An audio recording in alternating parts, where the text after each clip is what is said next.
Kolkata training doctor को दुष्कर्म और हत्या घटनार निआ समग्र देश में व्यापीवाक लगी बेले यह थमिबार ना धरुनी। केउठी बड़ प्रतिवाद तो केउठी कैंडल शोभायात्रा। ट्रेनिंग डाक्तर विरोध में होता भयंकर निर्यातना प्रतिवाद में गतकाली इंडियन मेडिकल एसोसिएशन देशव्यापी विरोध प्रदर्शन करुछि। एथेजोग रोगी सेवा गुरुतर भाव प्रभावित होइछि। गतकाली सकाल 6 रु आज सकाल 6टा पर्यंत 24 घंटा काल आंदोलन करा जाइछि। ए धर्मघट में प्रोफेसर डाक्तर और डाक्तरी छात्र छात्री माने शामिल होइछन्ति। इमरजेंसी सेवा छाड़ी ओपीडी ओटी और लैब सेवा बॉयकट पई आह्वान दिया जाइछि।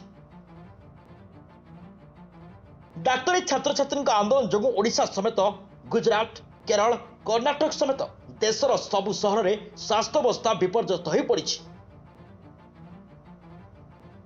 धीरे धीरे स्थिति बेकाब होतिबारु केंद्रीय मंत्री सुकांत मजुमदार कहते सीबीआई ए घटनार जांच करुछि। आमको धैर्यर सह अपेक्षा करबाकू पड़िबो। अपराध स्थल थिबा प्रमाण नष्ट करा जाय नथिले सीबीआई ठीक भाबे जांच करी प्रकृत दोषी निकटे पहुंचाओ बोली आशा करुछु। तेबे परिप्रेक्षी सारा कलाहांडी जिले में प्रतिवाद देखा मिलता। दोषी विरोध में दृढ़ कार्यानुष्ठान सहित उपयुक्त न्याय प्रदान सहित डाक्तर को सुरक्षा व्यवस्था ग्रहण करने को दाबी जोरदार कर डाक्तर।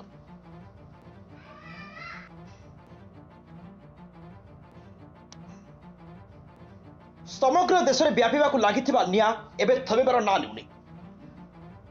बड़ प्रतिवाद ट्रेनिंग डाक्तर विरोध में होता भयंकर निर्यातना प्रतिवाद में गतकाली इंडियन मेडिकल एसोसिएशन देशव्यापी विरोध प्रदर्शन करुछि। एथेजोग रोगी सेवा गुरुतर भाव प्रभावित होइछि। ए धर्मघट में प्रोफेसर डाक्तर डाक्तरी छात्र छात्री शामिल होइछन्ति। इमरजेंसी सेवा छाड़ी ओपीडी ओटी और लैब सेवा बॉयकट पई आह्वान दिया जाइछि। डाक्तरी छात्र छात्री आंदोलन जोगु ओडिशा समेत गुजरात केरल कर्नाटक समेत देशर सबु सहर में स्वास्थ्य अवस्था विपर्यस्त हो पड़ी।